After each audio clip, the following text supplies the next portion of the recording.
This is record haul 8, 7 or 8.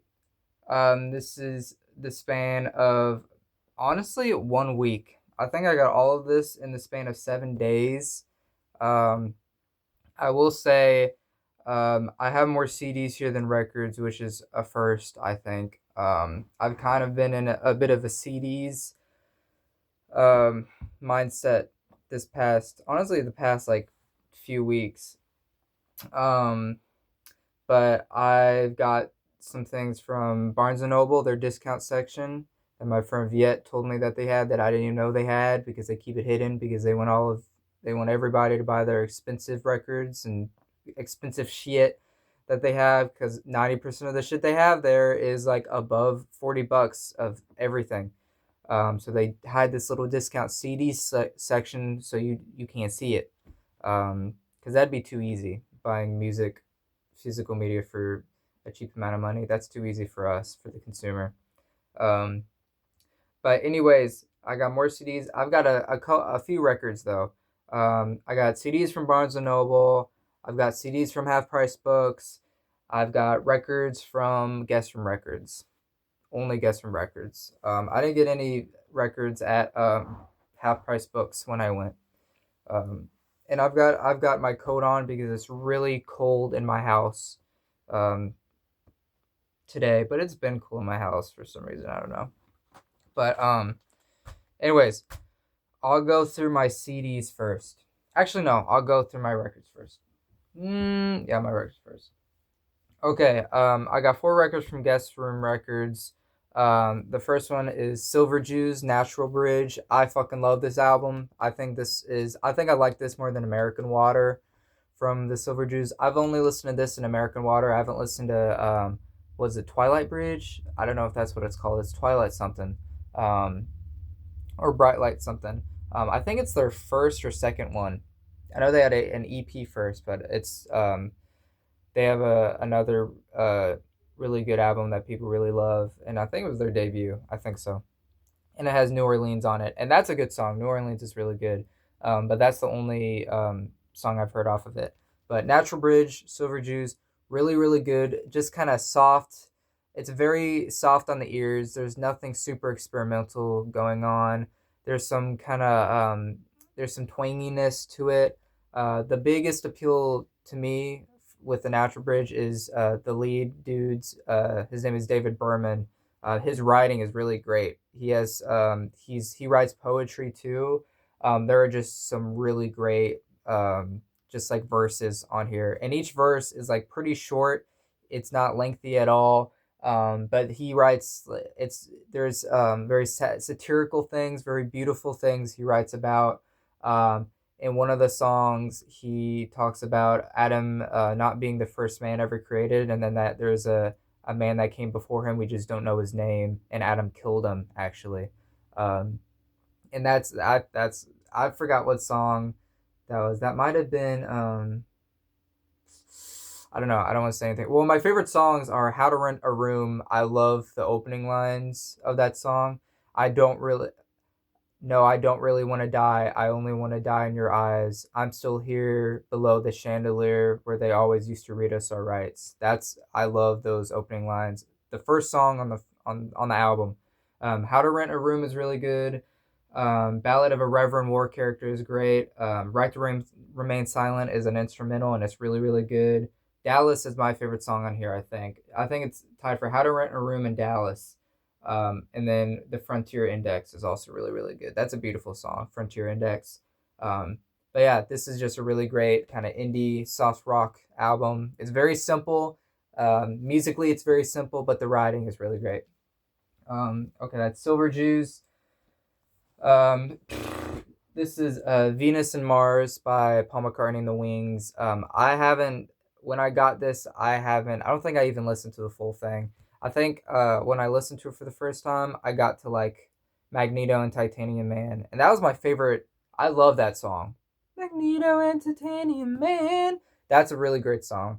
Um, but I listened to this the day I got it, and it's fucking amazing. It really is. It's so much bigger sounding than Band on the Run. which is crazy because Band on the Run already sounds so fucking grand with the whole. The sound of it is just insane.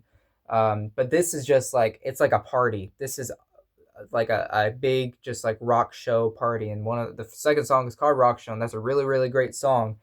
Um, but yeah, Rock Show is a really good song. Magneto and Titanium Man is a really great song. Spirits of Ancient Egypt is really good. Listen to What the Man Said. What the Man Said. The refrain is really funny. Or not funny. It's just good. It's just really good. Medicine Jar is rock. Medicine Jar is like rocks hard. Like that's probably the hardest rocking show, maybe even harder than Rock Show, which is a bit ironic. But Venus and Mars, really really good. Sounds like a party. Um, there's lyrics on the back too. Band on the Run had lyrics too, and then this cool little landscape photograph. Um, Venus and Mars, and then I got Yoshimi battles the Pink Robots by Flaming Lips. I think I like Soft Bulletin more. I haven't really connected with this album yet, but when I spun this for the first time, I was kind of blown away. It's really fucking good. It's like it's more electronic than Soft Bulletin, but there's strings involved, and it's actually just a really beautiful album. Most of these songs are really beautiful. I wouldn't say anything rocks. If anything, there's really tight grooves, just kind of very EDM influences. A lot of not a ton of acoustics going on, but it's so colorful. It's beautiful. The string arrangements are like some of my favorite parts. Fight Test, and it's a good beat. Some songs just have a good beat. Um, Fight Test is really good. Yoshimi Battles the Pink Robots Part 1 and 2 is really good. Um, and I like all the songs kind of bleed into just one huge thing for me, which is like a good thing in hindsight. It's a very artistic thing to do, and that's kind of what you want an album to do. But there's just there's no standout songs, just not in a bad way. There probably is. I just haven't really deciphered them yet. But everything runs so smoothly into each other. But yeah, this is a great Flaming Lips release, and I love the artwork too. It's really really great artwork. Um, this album I know nothing about. Stand by Sly Stone. He passed away this year. Rest in peace. I haven't listened to any Sly Stone, Sly and the Family Stone. Um, but I saw this and it was like $10, and I was like, okay, yeah, this is my only physical Sly Stone media. Um, and I know nothing. I think it's when I look at him, I think of kind of not Marvin Gaye, but more maybe Curtis Mayfield and Isaac Hayes too. And I love both of those. Curtis Mayfield and Isaac Hayes are both great. So, but Sly Stone, he might be more a more coked up version of them. That's what I get. Um, but yeah, I haven't listened to it at all yet. So, but I'm excited to. Okay, that's enough of the records. Now it's time for the CDs. Um, I actually got this one from Walmart, just because I needed some more physical Marvin Gaye media. This is just a compilation. I'm sure you've seen this before. I'm sure everybody and their grandma has seen this cover art before. But this is like I just wanted a compilation of Marvin Gaye in general. I wasn't looking for anything specific in the track list, though. There's no "I Want You" songs on on the track list. There's hardly any "What's Going On." I think this is probably more of a singles compilation thing. Um, um, there's some songs with Tammy Terrell, and he did a duet with her with "Ain't No Mountain High Enough." Um, he has What's Going On, Inner City Blues, Mercy Mercy Me, and then he also has Trouble Man and Let's Get It On and Distant Lover. I love Distant Lover. That's one of my favorite Marvin Gaye tracks. Um, and Inner City Blues is great. What's Going On is great. Heard It Through the Grapevine is a classic. Um, but yeah, this is just, it's a solid compilation. It's just Marvin Gaye. That's just what it is, just Marvin Gaye. Okay, these next three I got from the discount section at Barnes and Noble. So, yeah, I think they were like, I forgot how much they were each. But first one is Nas, Illmatic. Um, I don't really have a strong opinion about this album. It's just really good New York boom bap songs. Nas is really great. I think my favorite songs would be New York State of Mind, obviously. Memory Lane, Sitting in the Park. That's a really great song. I like the beat. I like the instrumental on that one. Life's a Bitch. I think that's like a classic because the chorus is just so catchy and it's so memorable. The World Is Yours, the piano. That's a classic too. That's a classic Nas song, or Nas song.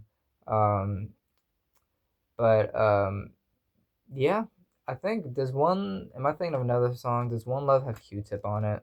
It doesn't say. It doesn't say any features, so I'm guessing not. But yeah, just a good. And I need more hip hop physical media, especially CDs. I don't have hardly any hip hop CDs. Um, but yeah, classic. I don't have a strong inclination to like really ever listen to Illmatic, but I'm glad to. I'm happy to have it. I need more just rap stuff in general. Um, this is Win the Pawn. I'm not gonna say the full name. I don't even know the full name. Win the Pawn by Fiona Apple. I don't know why I forgot her name. This is fucking. This is She is one of the best songwriters in recent memory or years in general. Um, I think she's just one of the best to do it instrumentally. This is just a phenomenal album. It's jazzy. It's really intense. It's that intense jazziness. And her writing, she's so pissed on this. She's pissed on every song. She hates men most of the time. Clearly, it's as she says on what is it, Limp? I think. Um, I forgot the chorus. I see when I start filming these, I forget lyrics to songs all the time. But the chorus is like, love. I'm starving for love, but it makes me hungry, but I need it. I don't know. I don't just listen. You gotta listen to it. You can't watch me talk about it and not listen to it. I think that's what most everybody does. But yeah, it's just really on the bound. It's just really fucking intense. I know a producer was John Bryan, and he's amazing. He's so artistic. He's great at what he does. And Fiona's voice, I love Fiona's voice. Her songwriting and her voice. It's just, I think this is perfect. I do. I think every song is perfect because the sound she's going for is just amazing, and she does it so well. So yeah, I think The Way Things Are is my favorite. Um, there's some piano ballads too. Fiona plays piano, which is good. But I love this album. Great album. Jeff Buckley, Grace. I Lover should have you should have come. What is it called? Lover, you should have come over. That's getting a lot of traction right now. That was one of my favorites on this album when I first listened to it, like a long time ago. I think like freshman year of high school, which was like 3 years ago. But I still really love that song. All Every single song on this is perfect. Jeff Buckley, it's like Win the Pawn. I kind of both of these albums are perfect to me. I think they are. Um, Grace is a perfect album. Mojo Pin is amazing. Grace is amazing. I think Last Goodbye has been becoming one of my favorites off of this. Even the more subtle cuts like Lilac Wine, very nice. Hallelujah, I'm not the biggest fan of his cover, but I'm not a biggest fan of the song in general. I love Leonard Cohen, but it's definitely one of Leonard Cohen's weakest songs to me, at least. But Jeff Buckley's version is beautiful, obviously. But So Real is a great pop cut. Um, Eternal Life is intense. Love that song. And Brother is really, really good. Lover You Should Have Come Over is a masterclass in just everything. She's a tear that hangs inside my soul forever. Like, that's beautiful. His writing is amazing on this. Um, but yeah, love this album. Really great. So it sucks so much he died so young. If the conversation is brought up of reviving a musician that died so early, I would revive Jeff Buckley any day. Wouldn't no Jimi Hendrix, no Kurt Cobain. I'm sure there's other people I'm forgetting that I probably would revive over Jeff Buckley, but my mind, Jeff Buckley is so unfortunate. He was so talented. And his father, Tim Buckley, was like just as talented, but Jeff, he was, it's just, he had everything. Like he really was. He had the look, he had the songwriting, the musicianship. He was just phenomenal. Um, there's a cool little, that's what I've been looking at this entire time is this photo of him on the stairs. But yeah, amazing album, perfect album. Okay, these next for a half price books. I don't have a lot of words to say for any of these because I don't. I'm more prone to pick up CDs of albums I haven't listened to compared to vinyls because they're cheaper and I feel like I'm not like wasting my money. Um, so that's why most of the CDs I get, I'm not like really experienced with the music on them. Station to Station, David Bowie. I like his Thin White Duke look, so that's why I got this. I know he's on insane amounts of cocaine, drinking milk, eating peppers. Um, I can't recall what any of these songs sound like. But I've listened to this once or twice, and it's really fucking good. I think it has more of a disco influence than his earlier works. And Golden Years is a hit on this. But yeah, I'm excited to listen to this. Red House Painters. I've listened to the lead dude Mark Kolasek. He has his solo thing, Sun Kill Moon. I've listened to Benji. That was really good. I haven't listened to the Highway one though, with the little girl on the cover. I haven't listened to any Red House Painters though, so I'm really excited to listen to this. Yeah, I think it's like folk country rock stuff. Um, but yeah, I've heard great things about them. But Mark Kolasek is like a bitch, I think. This is Janet Jackson, Velvet Rope. I have listened to this a little bit. I haven't even listened to the full thing before. But this is like modern R&B stuff. I'm not the biggest modern R&B fan, but there are some really good songs. Like Empty is really, really great. And Together Again is really good. And Got Till It's Gone with Q-Tip and Joni Mitchell. Like that's it's an alright song. But Janet Jackson's voice is really great. It's like it reminds me of Britney Spears production a ton. Um, I'm excited to listen to that. Circle 8 by Elliott Smith. I love Elliott Smith, and I don't think I've listened to Circle 8 in full before. But there are some really songs that I love. L.A. I love I love what's it called? Everything reminds me of her. That's a really good acoustic cut, and Son of Sam is amazing. Love this album. Bye bye.